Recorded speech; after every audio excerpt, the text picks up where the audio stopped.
namin, the Palace Press Officer, Undersecretary Claire Castro. Magandang araw, Malacanang Press Corps. Health sector ng bansa nakatanggap ng mataas na pondo para pangalagaan ang kalusugan ng bawat Pilipino. Bilang aksyon ni Pangulong Ferdinand R. Marcos Jr. sa hangarin na mabantayan ang kalusugan ng taumbayan at tiyaking walang Pilipino ang mapag-iiwanan sa serbisyong pangkalusugan, nakatanggap ang health sector ng pinakamalaking pondo nito sa kasaysayan ng Pilipinas na umaabot sa 448.125 billion pesos. Malinaw ang mensahe ni Pangulong Marcos Jr. Tiyakin na abot kaya, maayos at dekalidad ang healthcare para sa lahat, lalo na sa mga nasa kasulok-sulukan ng bansa, mula Luzon, Visayas at Mindanao. Sa ilalim ng universal healthcare, ang direktiba ng Pangulo ay kapag may nagkakasakit, ang unang dapat isipin, kalusugan at pagpapagaling, hindi ang mga bayarin. Sa Zero Balance Billing Program naman, iniutos ni Pangulong Marcos Jr. na siguraduhin na walang babayaran ng pasyente sa basic accommodation at inpatient services ng DOH hospitals. At nais din ng Pangulo na mas palawigin pa ito sa mga LGU hospitals na level 2 to 3. Ito'y dahil buo ang paniniwala ni Pangulong Marcos Jr. na hindi dapat maging dagdag pasanin ng mga pasyente ang mga bayarin sa ospital. Muli, malinaw ang mensahe ng Pangulo sa 2026 National Budget para sa sektor ng kalusugan. Ang karamdaman ay hindi dapat maging dahilan ng mas malalim na kahirapan. Kasabay din ito, mas pinalakas pa ang PhilHealth na may halos 129.8 billion pesos na pondo. Layunin ng hakbang na ito na palawakin pa ang benepisyo, palakasin ang preventive healthcare at bawasan ang out-of-pocket expenses ng bawat pamilya. Mayroon ding sapat na pondo para sa disease surveillance, mabilis na health response at mas matatag na health financing upang masigurong handa ang Pilipinas sa mga outbreak, bagong sakit at health emergencies. Iisa lang ang mensahe ni Pangulong Marcos Jr. sa mamamayang Pilipino. Ngayon 2026 ay makakaasa ang taumbayan na mayroon silang pamahalaan na handang rumisponde at magbigay ng nararapat na serbisyong pangkalusugan sa oras ng pangangailangan. Ang maayos, matino at maaasang serbisyong pangkalusugan ng gobyerno ay karapatan na dapat tinatamasa ng bawat Pilipino. Dahil sa bagong Pilipinas, angat ang kalusugan ng bawat mamamayan. The 2026 GAA also has the largest health sector budget ever in the history of our country, 448.125 billion pesos, supporting our goal of promoting access to universal health care. This will ensure that quality and affordable health care is available to every Filipino. 1 billion pesos has also been allocated to the Department of Health's Universal Health Care Fund for this Zero Balance Billing Program in local government hospitals as well, covering inpatient services in basic accommodation.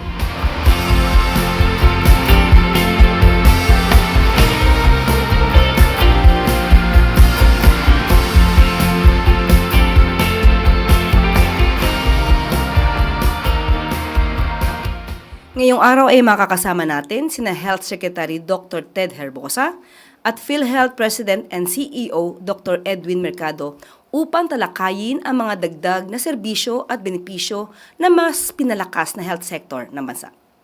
Magandang umaga po sa inyo. Magandang umaga. Morning po. Magandang umaga, Yusek Claire. Unang-una, gusto kong magpasalamat sa ating presidente. Even during the NEP, the National Expenditure Program, third highest budget na ang health. Kasi yan ang focus talaga ng ating presidente. Ang paigtingin ng kalusugan, ma-implement ang universal health coverage. Ang ibig sabihin po niyan ay magkaroon tayo ng access at equity. So lahat ng Pilipino magagamot ng hindi sila mababankrupt. Kasi ang number one cause ng bankruptcy in Filipino families is a member of the family getting sick or hospitalized, either to a heart attack or a stroke or some serious illness like dialysis. With the budget, 448, na-fulfill yung predictions ng health economists. The health economists way back since 2019 when the UHC law was passed had predicted that we needed about 450 billion annually to maintain universal health coverage. So yung zero balance billing, yung may access sa mga primary care centers. So we've actually achieved that in 2026 budget. Ang maganda pa dito, this is a 73% increase of the whole DOH-wide budget. About 40% increase from the NEP. So tumaas pa sa hiningi ng DBM na budget for health. And then 19% increase on a year-on-year. So ang laki nun, 20% increase. So this is the highest jump. If you look at the graph, unti-unting tumataas yung budget ng health from, nung USEC ako, nasa 100 billion lang yan. Ngayon, nasa 448, almost half a trillion. Ang mga importanteng provisions na nakita ko na maganda na dinagdag ay yung 1 billion fund additional to each specialty hospital. So yung heart center, lung center, children's at saka kidney, dinagdagan ng 1 billion for each for their operating expense. Malaking tulong ito sa mga nagpapagamot dito na gustong magka-zero balance billing, especially yung mga complex medical procedures doon. Pangalawa, nagkaroon din tayo ng additional fund called 1 billion for the expansion of the zero balance billing sa local government unit-run hospitals. Dati po kasi, last year, 2025, in-implement natin starting July, yung zero balance billing in the 83 Department of Health hospitals in all 17 regions of the country. Very, very welcomed yun. Madaming nagpasalamat na pag sila ay nasa basic accommodation, wala na silang babayaran kahit magkano. And we have paid as much as 2.7 million in terms of funds for patients na discharge. Almost 1 million na ang serbisyohan ng zero balance billing program ni President Marcos. Also, nag-usap kami with the President just before the end of 2025 at tinanong niya sa akin kung anong dapat focus ng Health Department. I focused on 3. Number 1 is nutrition. A good nutrition will lead to a healthier population. This is for investment in the Filipino people. So yung nakatalaga para sa Department of Health ay yung tinatawag na first 1,000 days mula sa pagbubuntis hanggang sa age 2 years. Ang pangalawa yung DSWD during the preschool at yung DepEd meron namang feeding program during the school. So nutrition is number 1. Pangalawa, yung immunization. In fact, meron kaming program on January 19 wherein we will start the measles, rubella supplemental immunization activity. Pero gusto ko natin mabakunahan lahat ng bata with all the vaccines na kailangan nila. At pangatlo, yung primary care. Yun yung sinasabing access to healthcare. Yun yung bukas centers natin wherein communities can now go to a doctor and have laboratory testing na wala ring bayad at magkakaroon ng chronic disease. Papaliwanag din siguro ni President Edwin Mercado ng PhilHealth yung gamot program na mabibigay na yung chronic medicine. So we will prevent people from getting to the hospital. We will prevent them from getting zero balance through better primary care. So yun yung tatlo, nutrition, immunization, and better primary care for all. So, pinakahuli, I think ang most important, yung provision, Section 19. Section 19 of the General Appropriations Act says na bawal na ang politiko. General Provision 19, Section 19, provides explicitly safeguards by prohibiting political involvement in the distribution of cash and financial assistance.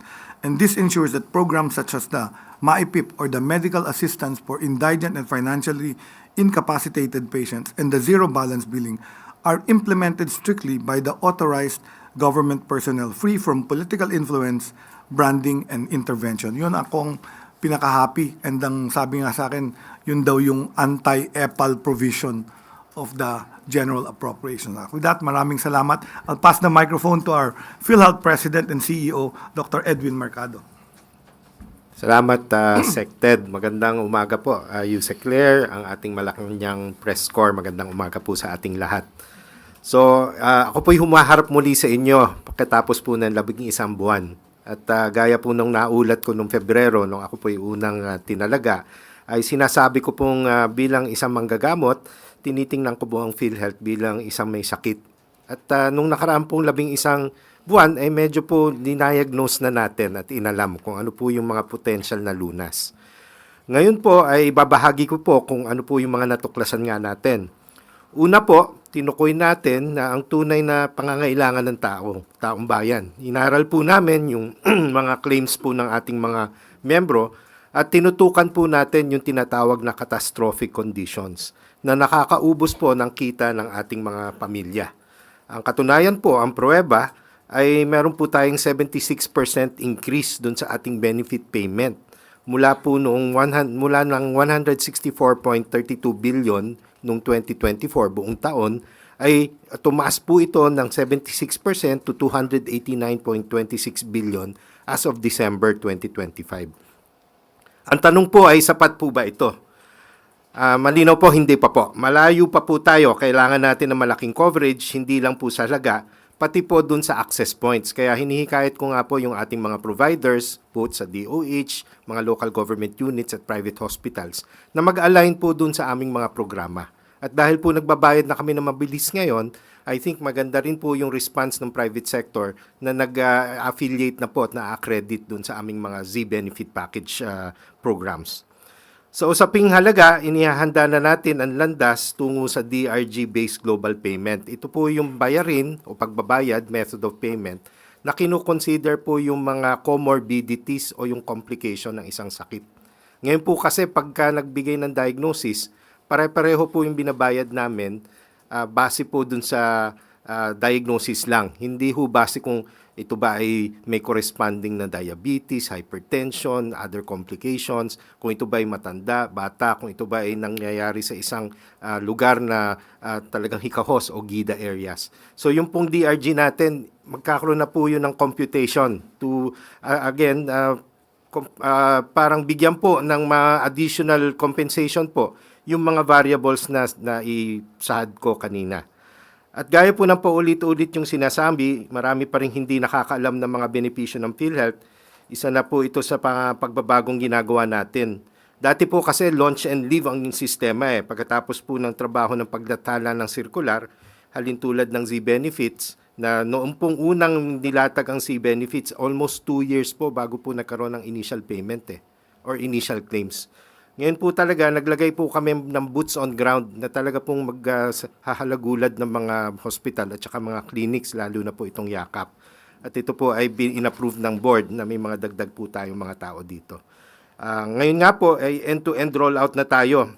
Halimbawa po ang yakap na gamot, nung una po naming nilatag ay dito lang po muna sa Metro Manila kasi marami po kaming tweaking na ginawa dun sa ating apps at sistema.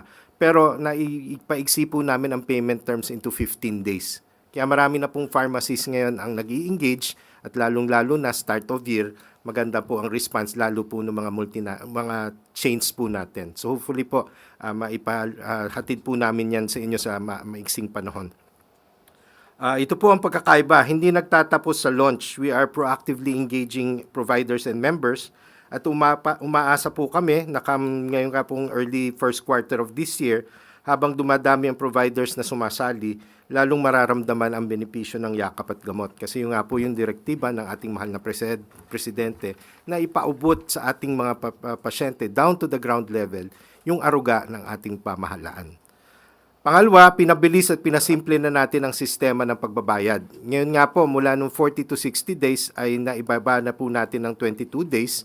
Binigyan natin ng flexibility ang mga valid claims, ibig po yung mga na-deny before sa reasons lang po na hindi nila na-submit on time. Binigyan po namin hanggang Marso, na-extend pa nga po ng another 3 months, na i-refile nila. At ito rin po kasama dun sa binigay pong direktiba ng ating mahal na presidente na for the DOH hospitals na medyo nga po meron ding mga claims na hindi umabot ay i-extend po namin yung kanilang filing para makatulong po sa ating zero balance bill. Pangatlo po, pinagtibay natin din yung internal capacity ng PhilHealth. Ginagawa po natin yan sa pamamagitan ng pakikipag-ugnayan sa ating mga eksperto at representante ng ating mga miyembro. So nakikipag-usap po kami dun sa mga different patient groups. Kasama na po dito yung coordination namin with the Department of Information and Communication Technology. Kami po, personally, si Sec. Henry Aguda po ang nakikipag-usap sa amin para po i-fast track yung digitalization po ng ating PhilHealth. At sa kasalukuyan nga po, meron na po kaming team na naka-embed sa DICT para ayusin po yung aming mga digital system. Ang aprobadong budget po ng PhilHealth ngayong taon ay tinitingnan po natin na isang lehitimong pagkakakilala sa mga reformang ating inumpisahan. Hudyat po ito ng panunumbalik ng tiwala, unti-unting panunumbalik ng tiwala ng taong bayan sa PhilHealth. Kumpiyansa tayo na sapat ang pondo ngayon. Habang nagmamature ang system at dumadami ang datos, makakakuha tayo ng mas malino na projections and we will adjust accordingly with full transparency. Ang hiling ko lang po ay sana naman ma-highlight din po natin yung mga positive impact ng PhilHealth kasi marami rin po nagpapatunay sa ating mga Facebook pages at saka kanilang personal posting na talaga pong naramdaman nila yung tulong po ng PhilHealth noong nakaraang taon. Kaya po sa mga provider naman, ang hinahikayat ko, handa na po ang sistema, sapat na po ang pondo, mas malaki na po ang coverage, mas mabilis ang bayad, pero kailangan po natin ng pakikiisa. Kasama na po dyan yung mga doktor natin at ating mga hospital. Magtulungan po tayo. Yun lang po. Thank you very much. Para po sa unang katanungan, Kat Domingo, ABS-CBN. Good morning, Secretary. Sir, Hi, sir. For Secretary Herbosa, sir, how does the Department of Health respond to the COA's findings that 405 million pesos worth of medical equipment remained idle or unutilized due to the absence of a well-structured plan, lack of site readiness, delayed procurement actions, and inadequate coordination and monitoring? That's according to the COA, sir. This is a COA report of December 31, 2024. So released in 2025. So you have to understand there was a whole year of 2025 to fulfill the implementation of all those programs. So I still have to check if it's still 405 million that has not been installed. I will bet na install na ang karamihan noon. So take into consideration that when you're reporting that, take the date and time that the COA did the observation. Sir, but the spirit of the question or the point of the COA is that there was allegedly, supposedly, an absence of a well-structured plan, a lack of site readiness. How does the DOH respond to those comments given that it has received one of the biggest allocations under the 2026 I don't understand when you say there is lack of a structured plan. In government, before you can even request for the budget, you have to have a detailed province-wide investment plan for health. Merong process yan. So I don't know what the auditor means when he say walang lack of plan. Number two, before it even gets to NEP, binubusisi po yan ng regional director, ng central office ng DOH, ng DBM regional office, ng BM, before it even gets into the budget. So nakaplano po lahat yan. And then eventually, pag na-implement yan, depends who implemented it. Kasi there are many people, hindi lang DOH nag-i-implement po ng ating Health Facilities Enhancement Program. There are 3 agencies that actually implement it. The LGU itself can be the one implementing it.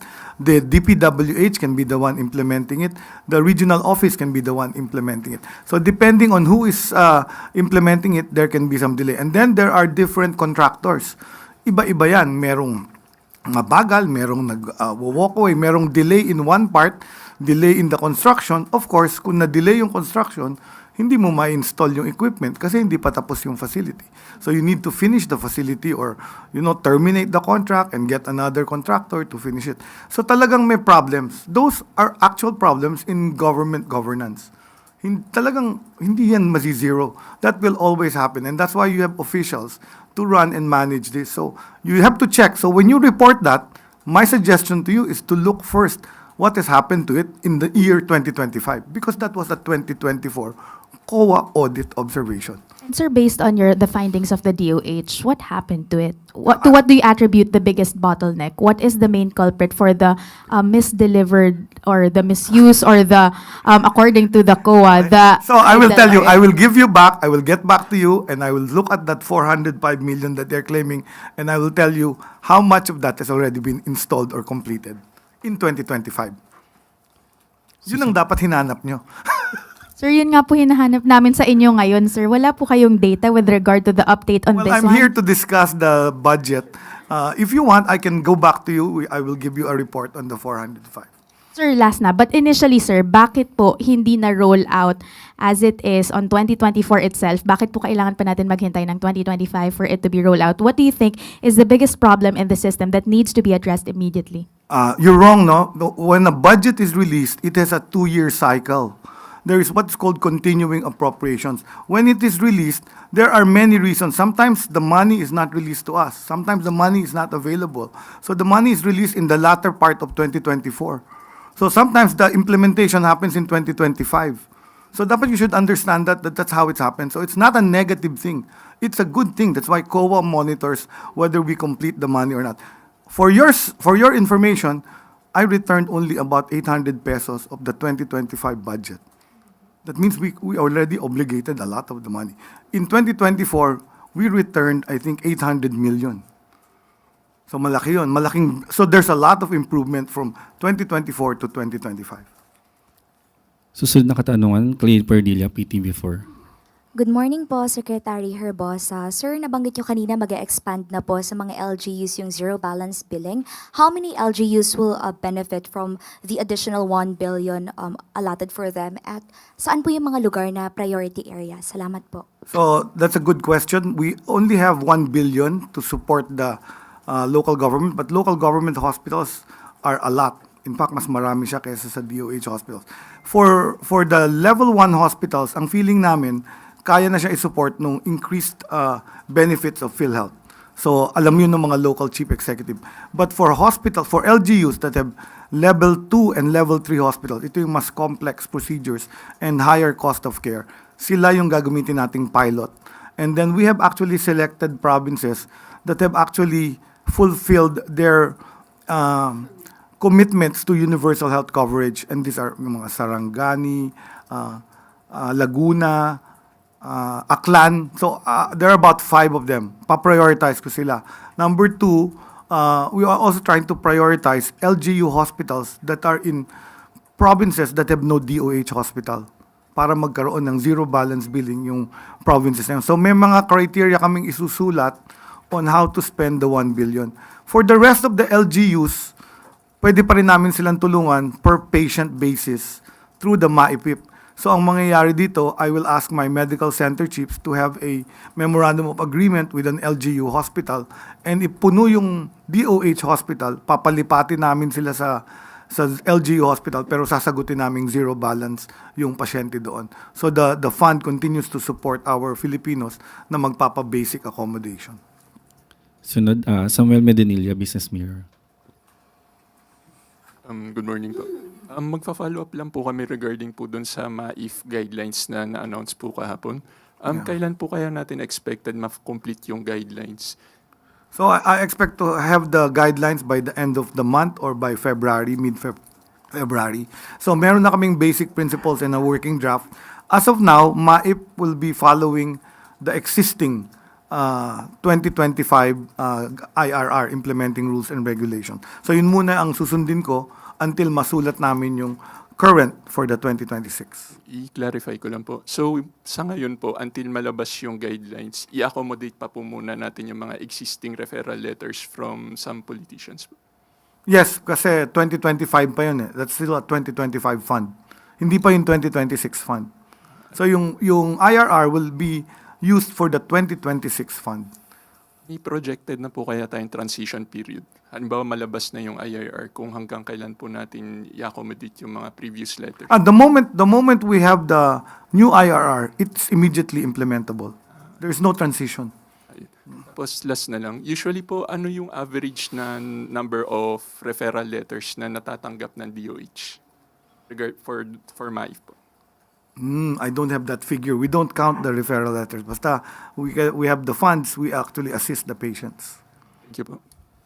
Follow-up question, Dexter Cabal sa Inquirer.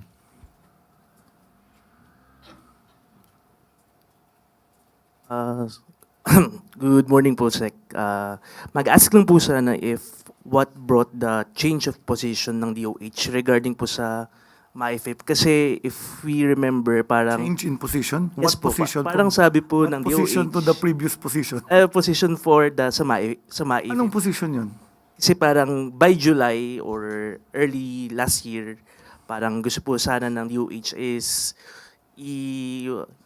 parang to do away with the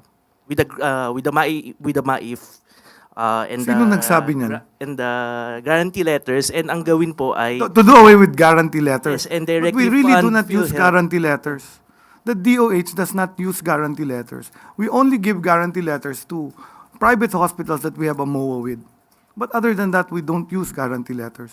But ang sinabi niyo, ang sabi po ng DOH ay ang gawin po Sinabi na Nino sa DOH. Ano think- yung tanong mo? Anong binago? The MAIP has been there. In 2025, we had the MAIPIP, Medical Assistance for Indigent and Financially Incapacitated.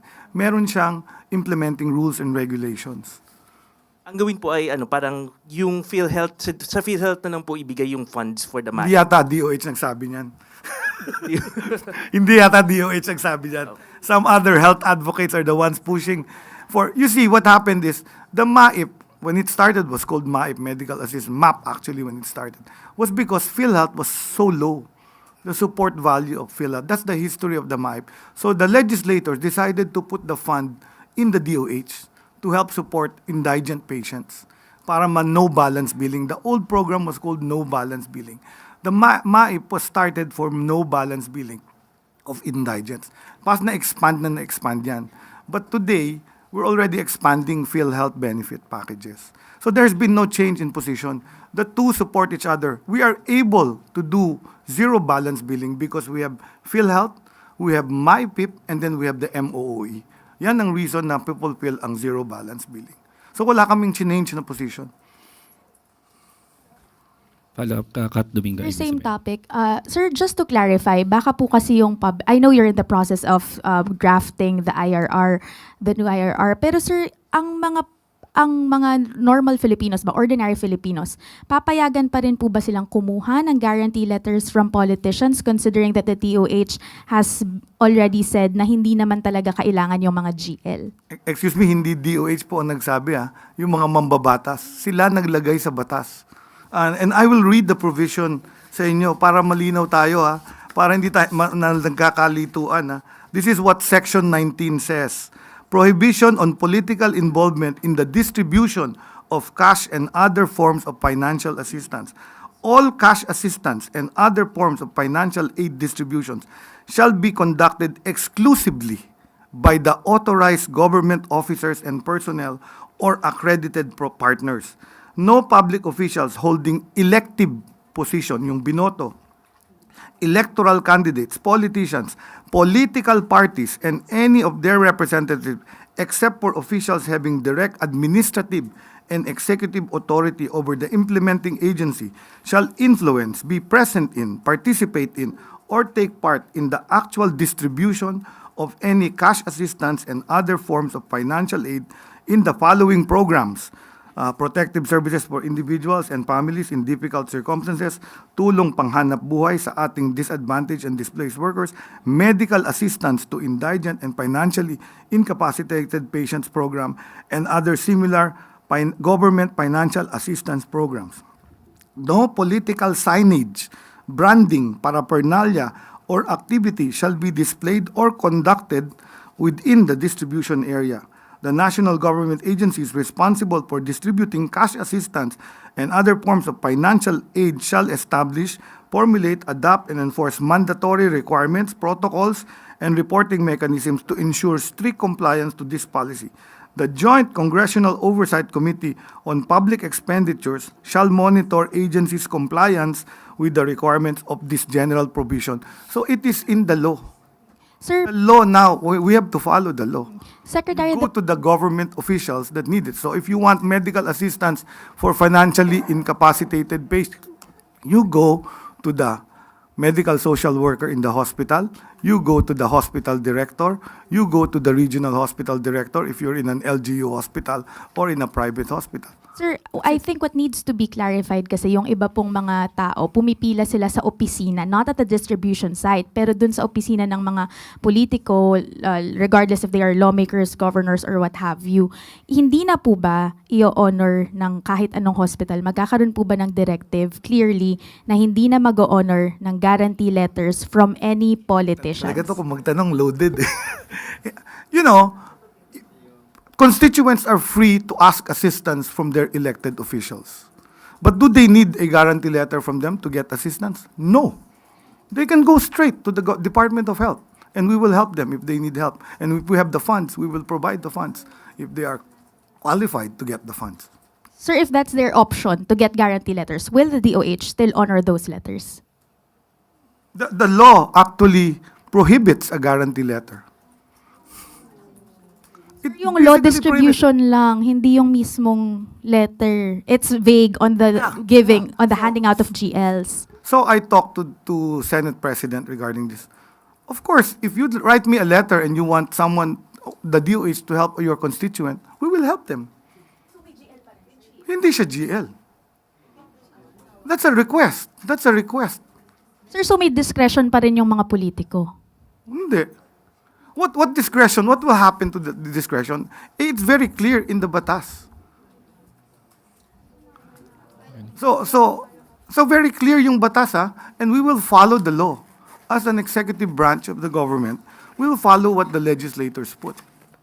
Hi, Secretary Ted, Hannah of SMNI. Just idadagdag ko lang po kay Kat. Yung mga mahihirap po, example, may 1 million po silang billing sa isang government hospital. Sasabihin nila, hindi nila kaya yung 1 million. Pupunta sila sa ganitong congressman. Si party list, bibigyan ng ganito. Guarantee letter, 100,000 lang. So may 900 pa siya. Pupunta siya kay senator. And then magbibigay si senator ng another 100. Hanggang sa mabuo nila yung 1 million nila. Sir. So, kung sinasabi ninyong hindi na allowed ngayon sa batas natin, No. The senator can guarantee, but sila magbayad nun. It cannot come from the GAA. Pag nag-guarantee siya maghahanap ng pera nun. No, but anyone can guarantee. I can guarantee to pay for you, but the one who writes the guarantee pays for it. yun lang po gusto namin linawin, sir. Kasi nakikinig yung taong bayan. Ganito, so sa taong bayan, zero balance billing na po ang inutos ng presidente. Bayad na ang bill nyo. Kahit 2 million, 2.7 million yung malaking bill na binayaran ng DOH para sa pasyente. Zero balance. Magpa-admit kayo sa basic accommodation at zero balance po. Hindi kayo withhold ng treatment.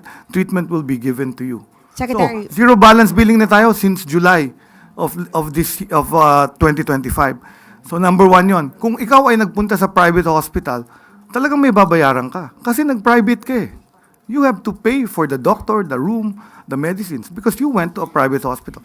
But for the DOH hospital, zero balance. Now, if you go to LGU, pwede namin tulungan ngayon through the medical assistance for indigent patients. So kailangan makipag-coordinate with the hospital director of the DOH or the regional director of the DOH. one final question, Secretary. So you're saying po is hindi na kailangan ng tao, ng mga Pilipino Get pumunta sa assistance. mga congressmen and senators dahil kaya na ng DOH i-zero balance yung kanilang balance po sa hospital. Sa Department of Health Hospitals, kayang i-zero balance sila. Okay po. Malinaw po. So po nakatanungan, Eden Santos, Net 25. Secretary, follow-up lang din po ako dun sa pinag-uusapan. GL po kasi, minsan nga ho, 10,000 lang, Secretary, binibigay po. Let me just be clear, nagkaka-confusion tayo dito kasi you're all fixated on this guarantee letter. The DOH does not operate on guarantee letters. That is not our guarantee letter. So do not ask me about those guarantee letters. Ask the people that issue them. Kasi hindi naman po kami nag-i-issue ng guarantee letter.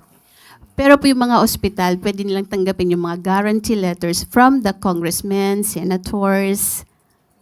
Pwede pa rin po yun. Yeah. Sa private Through hospital, GL. this is private hospital? Either private or government hospital po. gumagamit sila ng GL. That's their decision. Wala ako yatang role. If they want to accept a guarantee letter from a politician, that's up to them. Ayun, yun po, malinaw po. At least, But the tuloy-tuloy pa rin naman disbursement of pala the po yung funds- GL, paggamit ng GL, ano po. Anyway, ang ano ko po doon sa basic accommodation, Secretary, ito po yung mga government hospital, tama po ba? DOH hospital, Oh, yeah, so for DOH zero hospital. balance billing, Yes. basic or ward accommodation. Ito yung shared accommodation. Apo, sa zero balance billing po Yes. ito. Ano pong iba pang programa ng DOH na maaari pong makatulong naman doon sa mga kababayan natin na yung kanila pong sakit ay hindi naman po pwedeng i-treat under the basic accommodation. So kailangan din po talaga nila doon sa private hospital dahil yung sakit po nila ay hindi po matitreat doon sa mga ospital. May I know what condition that is? Like cancer, We treat cancer in government hospitals. gaya po ng PGH. Gaya ng DOH hospitals. PGH is DOH hospital. No, it's not a No? DOH hospital. It's a University of the Philippines hospital. So hindi na po siya yung parang government hospital like before. It's a government hospital, but it's a university-based hospital. It's not under the Department of Health. It was never under the Department of Health. Okay. Ano-ano po yung mga ospital na Madami pwedeng tayong misconception, ano? ng Madami ating tayong mga kababayan misconception. kasi po akala lang PGH ay under din ng DOH. And Hindi it's a po government under, hospital. so that's the job of the media to tell people that the Philippine General Hospital is called UPPGH, University of the Philippines, Philippine General Hospital. It is under the budget of the Commission on Higher Education. Hindi siya budget ng Department of Health.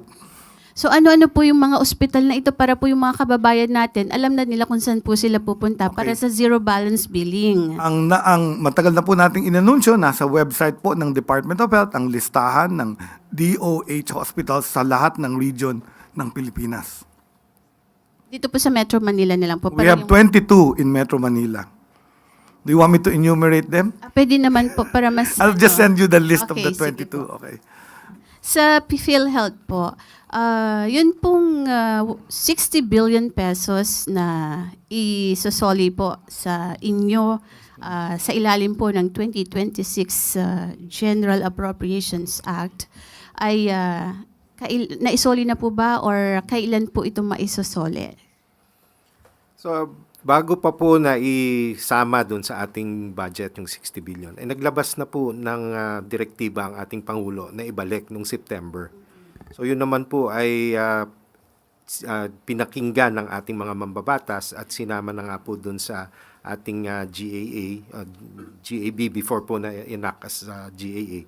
So, na-aprubahan lang po nung nakaraang pong Lunes, kaya maghihintay po ngayon kami sa sangguni sa Department of Budget kung kailan po marirelease. Pero nakasaad na po doon, nakasama po yung 60 billion na yan. Pero po nung kuhanin iyon ng government at ilipat sa National Treasury, cash po ba yon na kinuha sa PhilHealth at dinala sa National Treasury? Yung pong 89 billion and then yung 60 na tira na lang po yon. Although nangyari po yung transaction before po ako nahirang na maging presidente po. Pero ang alam ko po, electronic transfer lang po. But cash basis po yon. Kasi pagka na-transfer po at automatic po, debited or credited na po yun doon sa accounts ng treasury. Let me clarify. Mali yung sinabi mo. 89.9 yung pinarevert to the National Treasury. 30 million tranches were given. 30 billion And then second. ang first tranche, and the second tranche was also 30. So 60 yung naibigay sa National Treasury. At ito ginastos din sa health. These were spent for health emergency allowance, about 74 billion. It was spent for Health Facilities Enhancement Program. It was spent for MAIPIP, Medical Assistance for Indigent Program. So this was the cash used to fund those programs that were already in the GAA. So health to health din to. There were just a few billion na ginamit for infrastructure. Thus, the remaining 30 billion, yung 29.9, hindi na na-release yun because of a TRO by the Supreme Court. So 60 billion lang ang na-revert but ginamit din sa health. Ngayon pinabalik yun. So actually, nag-benefit ang health. Kasi ginamit natin yung 60 to other portions in health, tapos binalik pa uli sa PhilHealth yung 60 niya. So parang nangyari, nahiram lang siya. To help health, to also put health. So parang nagka 120 billion additional sa health. Ayun po. Kasama na po yung 60 under 2026 national budget. Yan eh, yung sinabi ni President, ibalik yung 60 through the budget yon. That's the only way to bring it back. Kaya parang lumabas na 120 billion. Nadagdag sa health. Okay. Sa PhilHealth pa rin po, ano, paano po, saan-saan po pwedeng gagamitin itong maibabalik na 60 billion from PhilHealth, dinala sa National Treasury, and then balik ulit po ngayon sa PhilHealth? So, gaya po nung nasabi ko kanina, may maturity phases po yung mga programang nilalatag ng PhilHealth. Hindi ho ito parang on and off button lang na pag inon mo automatically buong Pilipinas nagpo-provide ng ganitong serbisyo. So may ramp up po 'yan at ang una pong malaki po ang tingin naming pagpupuntahan nito po ay yung ating primary care program. So ngayong pong first quarter palalaganapin na po namin yung gamot access nationwide. Dahil medyo na ayos na po namin yung sistema. Yung iba naman po, yung nilabas na mga Z packages nung nakaraang taon, 2024-2025, ay nagmamature pa. At yun nga po yung sinabi ko, kailangan po namin ng cooperation ng provider na mag-align at mag-affiliate, ma-accredit as provider. At dahil po nakita na po nila na mabilis po yung bayad at nakikinabang nga po yung even the professional fees of the doctors are substantially covered. Marami na pong nadagdag na mga facilities na nag-o-offer po nitong ating Z package like acute myocardial infarct. Kahit po private hospital ngayon nag-no-balance bill na.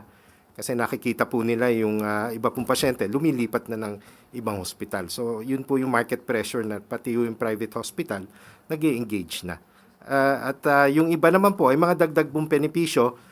Siguro po ang bibigay na po natin yung pagkakataon na ang ating Pangulo po. Marami pa pong lalabas na mga bagong benepisyo ngayon pong first quarter. Hayaan na po natin ang ating Pangulo mag-announce. Sunod po na tanong. Last na lang. Paano po yung monitoring natin para ma-assure po na yung mga nagbe-benefits ay talagang karapat-dapat po? Gandang tanong po yan. Kasi nga po, ang isang pinaiigting namin ay yung fraud detection at saka yung quality of care. So kagaya po sa yakap, may requirement na po tayo na meron pong PhilHealth Check Utility, parang biometrics checking, before ho namin bayaran ang pasyente, ang provider, sorry. At yun po, ina-attach po yung validation na check natin yung veracity ng liveness ng patient dun po sa kanilang medical records na fina-file sa amin. Meron din pong parang yakap empanelment slip na kasulatan kung ano po yung benepisyong dapat nakukuha ng pasyente na parang patient bill of rights na bago po bayaran again yung ating mga providers ay napakalinaw po na tinatanggap at naiintindihan both by the provider and the patient kung ano po yung katungkulan ng bawat isa. So, bukod po doon, yung boots on ground na na-mention ko kanina na talaga pong gagala at talaga pong mag-spot checking nitong ating mga providers. Sunod po na tanong, Michelle Gilang, All TV.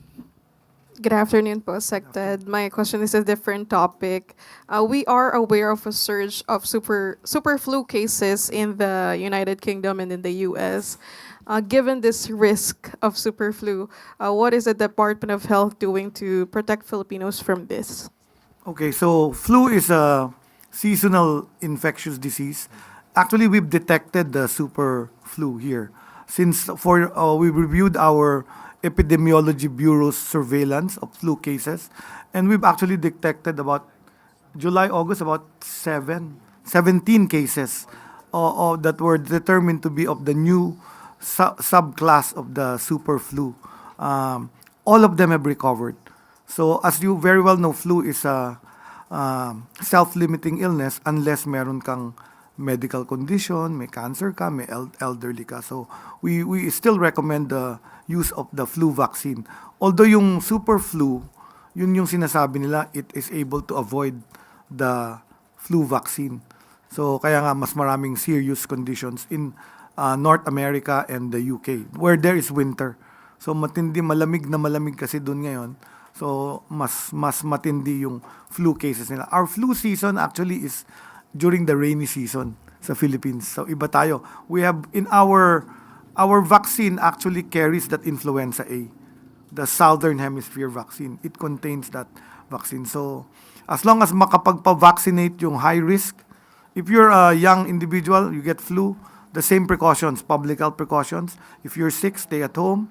If you're infected, you have upper respiratory infection, you should cover your face with a face mask. And then better stay at home and then recover para you don't spread the flu. Secretary, just a follow-up. When you detected the 17 cases of superflu in July and August, what interventions did the Department of Health do? We only detected that after the review. When that was announced by the US, we found out that in our surveillance of diseases, lumalabas na pala yung flu. This is Metro Manila, no? Metro Manila. But all have recovered. So it's part of, you see, ang flu, madaming variants yan. So we try to detect, there are about 80 plus variants, I think. And what they do with the vaccine is the WHO has this methodology to predict which ones are the most probable. In fact, the vaccine you get for going to North America is different from the vaccine we give here in the Southern Hemisphere, based on predictive models yan. So hindi binibigay lahat ng variants. Only what they predict will be the epidemic for that year. So ganun ang production ng flu. So ang advice namin sa flu talaga is still public health precautions, cover your mouth and nose pag uubo ka. If you're immunocompromised, get the flu vaccine. Yun. Sunod po na tanong, Chloe Fana, Business World. To Mr. Mercado, sir, nabanggit niyo po kanina yung fraud control measures. So, a recent PIDS study called for an overhaul of PhilHealth's fraud control measures, calling for a shift to a proactive approach and an expansion of definitions amid a transition to a global budget setup. Is PhilHealth planning on implementing this, and what kind of changes will PhilHealth make to its fraud control measures? So, meron nga pong pag-aaral na nilabas ang Philippine Institute for Developmental Study. Pero ito nga po, gaya ng nabanggit ni SecTed, medyo dated nung previous years. So, ngayong taong ito po, marami po kaming nilagay ng mga gates. Kumbaga po, may mga pre-authorization, merong pre-validation para maiwasan. Kasi mas maganda po na preemptive yung pagsasala natin kung ano po yung mga i-cover natin, kaysa na-deliver na yung care, tapos lalo na kung nabayaran na namin, tsaka namin hahabulin. So, yun po, sinistrengthen namin. So, meron na po tayong isasagawa within this quarter na parang AI-enabled na pre-validation ng mga claims. Kapag pinasok po yung e-claims, madidetect na po kung nagmamatch yung diagnosis dun sa mga lab test na ginawa. So basically po, doon pa lang pa-flag na po namin kung ano po yung potentialing hindi karapat-dapat. Pero ang mas importante po, preemptively, yung nga pong mga pasyente natin na mapaliwanagan kung ano po yung mga serbisyo at saka yung mga benepisyong kailangan nakukuha nila. Maglalagay po kami ng mga posters po ngayon sa hospitals na ito po yung karapatan nyo pag no balance bill or basic accommodation kayo at ano kayo ng Z package, dapat wala kayong bayaran dito sa mga accredited na hospitals. So, kasi yung asymmetry of information na yon, yung minsan nagkakaroon din po ng problema. So yun po, pinapalakas namin yung aming communication program. Maglalagay po kami ng mga gates para po ayusin at saka po yung AI, gamit ng AI, at i-inform po namin yung mga pasyente kung ano po yung kanilang mga benepisyong dapat na tatamasa. And sir, with the increased budget this year, how much could premium income increase as well? Premium, hindi dapat. So yung pong budget, yung premium income po ay usually galing dun sa mga direct members. Yun po yung mga employed and gainfully kaya magbayad. So, hindi po yung sakop nung budget. Ang budget po ay dun sa ating indirect members o yung pong mga kababayan natin na walang kakayanan magbayad ng kanilang premium. So, yun po ay base sa tala ng DSWD na kami po ay closely also coordinating. So, in terms of the premium payment po, ang dun sa mga formal sector, ang pinofocus po namin ngayon, efficiency. So, talaga pong nakikipag-usap kami dun sa mga employers. Babaguhin din po namin this quarter na kami na po ang nag-generate ng statement of account, for example, para pong billing statement ng credit card. Dati po lang nagge-generate yung Employer. Kaya hindi ho namin na-check. At least ngayon po, may na-check but randomly. Ngayon po kami magge-generate para mas malinaw po. So yun po. Sunod po ng tanong, Ace Romero, Philippine Star. Secretary, may we get your reaction to reports that President Marcos is seeking your replacement allegedly because of the various issues that the DOH is facing? There's no truth to that. I think Yusek Claire already said yesterday that there is no revamp of the cabinet. But we in the cabinet all serve at the pleasure of the president. So if ever the president wants to replace me, that is the prerogative of our president. We continue to fulfill all his mandates, zero balance billing, bukas centers, and all this focus on the higher budget is emphasis on health. So I think we will continue to pursue the mandates of the president with emphasis on better healthcare for all Filipinos. Thank you, Secretary. Last two question po, Eugene Fernandez, IBC 13. Sir, gusto ko lang bumalik dun sa zero balance billing. Itanong ko lang, since you mentioned earlier that there's an additional 1 billion for the LGU for the zero balance billing and also another 1 billion para sa mga specialty hospitals. How much ba yung total ng budget ng DOH na i-assign for the zero balance billing? I don't have the exact computation, but zero balance billing is fulfilled through the budget of the hospitals. So our MOOE, which is about 200 billion, our PS, which is about 100 billion, plus the MAIPIP, which is about 51 billion, 50 plus billion. So all of this will be used for, plus PhilHealth, because PhilHealth also pays for benefit. As of now, ang nakikita namin about 30% of the cost of hospitalization in the DOH hospital is paid for by PhilHealth. So malaking bagay sa amin yung reimbursement nila of services rendered to the patients. So, pag binabalik nila yun, naro-roll yun namin yun. So, there's a revolving fund. Also, there's another source of fund we call the retained budgets. So, in the special provisions, the DOH hospitals, unlike LGU hospitals, DOH hospitals are able to retain income. So, if there is extra budget, we do not return it to Treasury. We actually retain it, enroll it to buy more medicines, give it as supply. So binabalik namin yan as services. So these are the sources of funds. So in other words, we are able to provide zero balance through multiple sources of funds. Very important yan. LGU, so we can now continue to support that now that we're able to do it in DOH hospitals. And we had a 20% increase in patients going to DOH basic accommodation. So now we feel to fulfill universal health coverage, kailangan talaga mag-zero balance din sa LGU-run hospitals. So the 1 billion in the fund for MyPIP, which is actually a pilot project on how much we will cost. As we understand how much will be needed to be utilized in LGU hospitals, we can request for the proper. In the future, what we can see is that the MAIPIP will decrease as we are able to increase zero balance billing in both DOH and LGU hospital. Kasi isipin nyo, hindi mo na kailangan ng MAIP kung zero balance ka sa both LGU and DOH hospital. Just go to the government hospital. And if you have money, you go to the private hospital.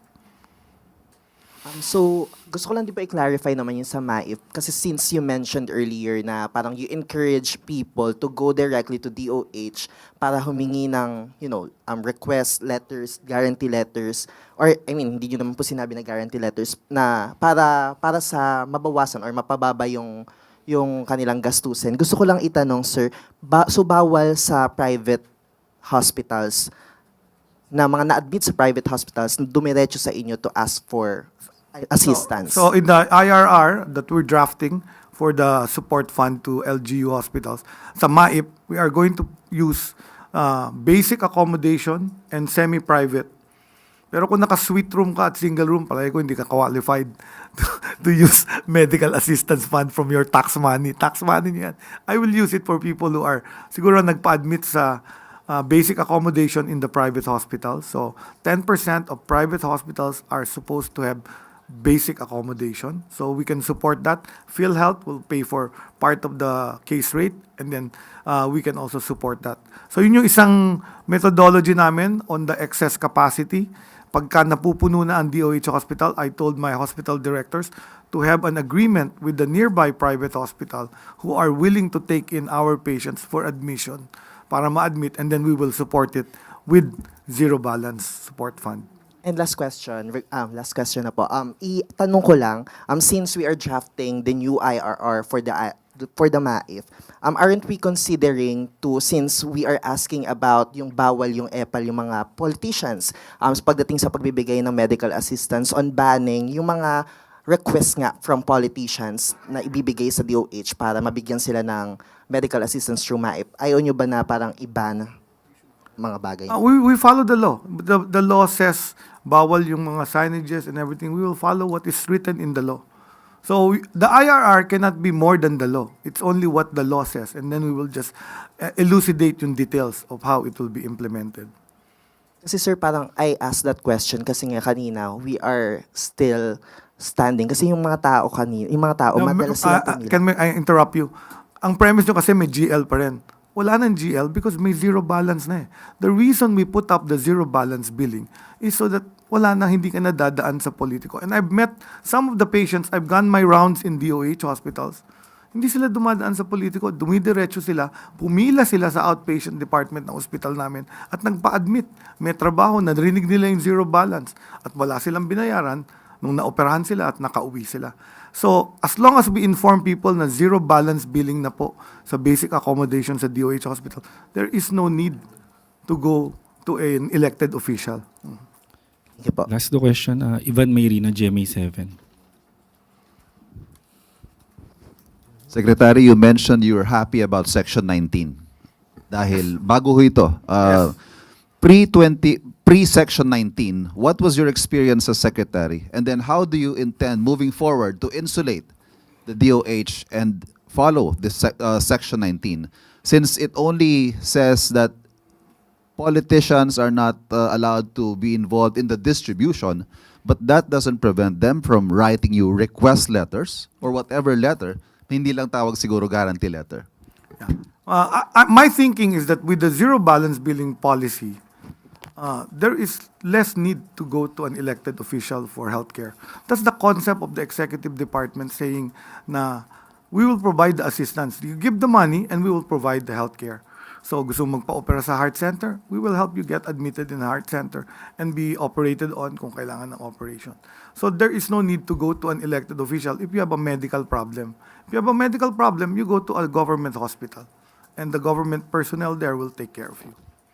So, again, kung halimbawa ho, tumawag si Kong, tumawag si Senador, tumawag ko si kung sino, si Gob, si Mayor, are you going to take a different stance and just tell them na may zero balance billing na tayo, you know?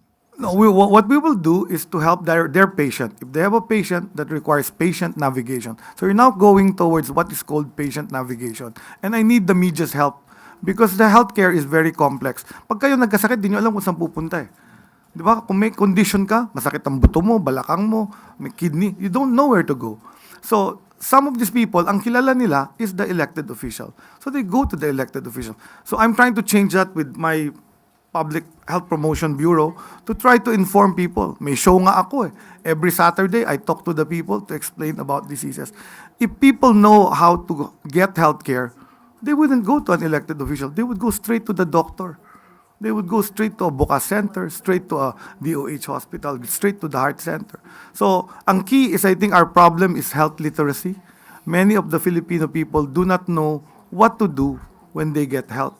So the primary care program of PhilHealth is a very important method kasi ang magna-navigate sa'yo is your primary care physician. The primary care, that's universal health coverage. Wala ka nang iisipin, hindi ka na kailangan pumunta sa politiko or some other person for assistance. Sek, panghuli na lang po. Mawawala na ho ba mga malasakit centers? Batas din yan eh. Batas din yan that was also created by law that consolidated. Mari-repurpose siguro siya. I think what's going to happen is it will be our area where we can do patient navigation. Ang nasa malasakit center by law are PhilHealth, nandoon ang PhilHealth. So malalaman mo kung magkano makukuha mo sa PhilHealth. Number 2, DOH. So malalaman mo kung anong makukuha mo MAIP. So you can still go to a malasakit center to get the MAIPIP. And number 3, DSWD. Yung DSWD, nagbibigay yun ng AIX. Yung AIX, binibigay yun kasi hindi namin masagot yung pamasahe noong pamilya pauwi doon sa barangay nila. Kung kailangan nilang pamasahe, libre nga sila, zero balance, but the DOH cannot pay for your taxi or your ride home. So ang tumutulong doon, DSWD. And then meron pang isa, PCSO, I think, is the other agency that sits there. That's under the Office of the President. Nagbibigay ng mga outpatient medicines pa naman siguro yun. But hopefully yung gamot program could help support even the outpatient medicines. Para po sa huling katanungan, Maricel Halili, TV5.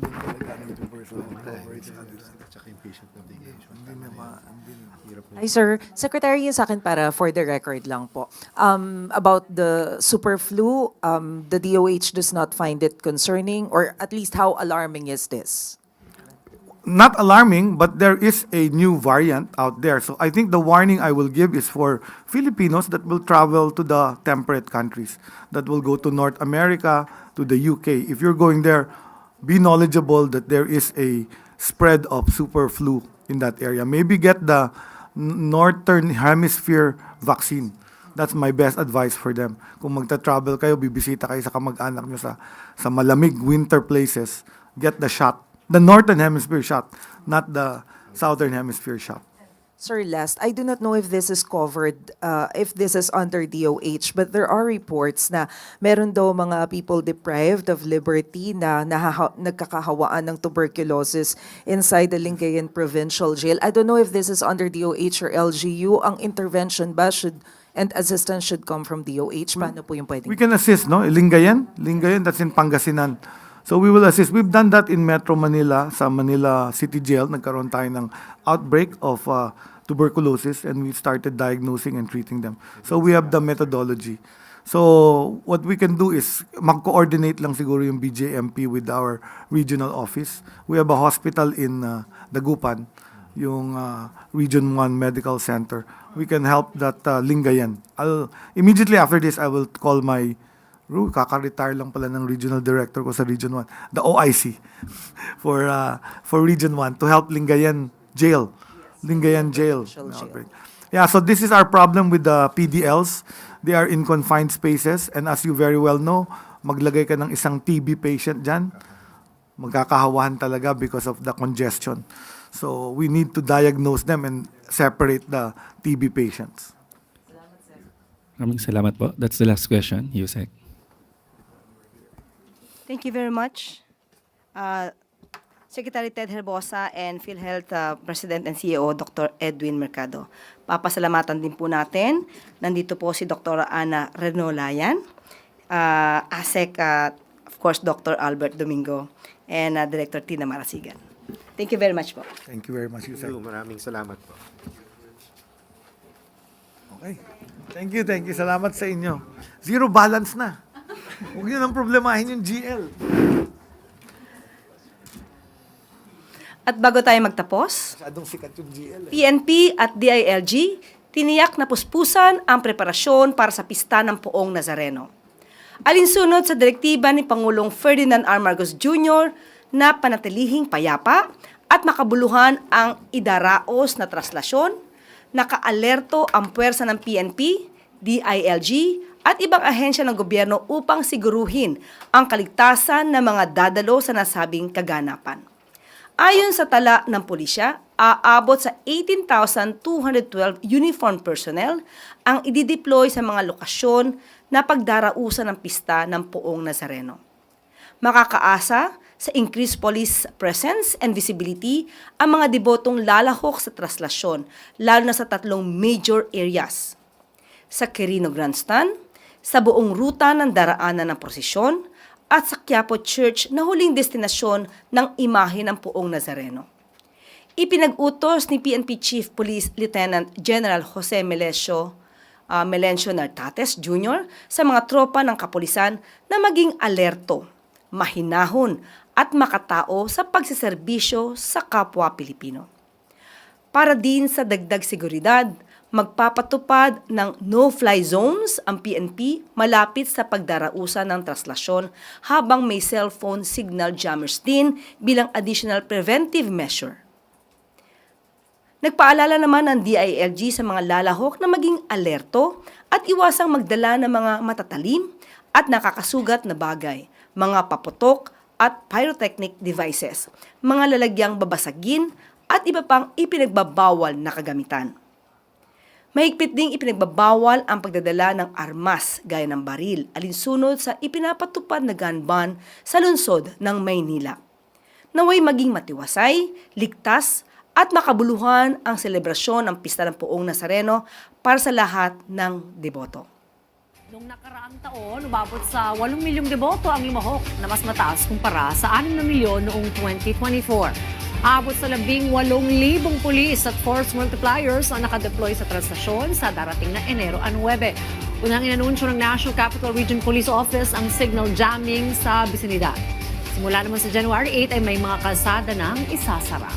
Kundi bahagi ng pagbabagong buhay mula sa personal na pagsubok tungo sa aktibong paglilingkod sa kapwa. At dito na po natatapos ang ating press briefing. Magandang araw para sa bagong Pilipinas.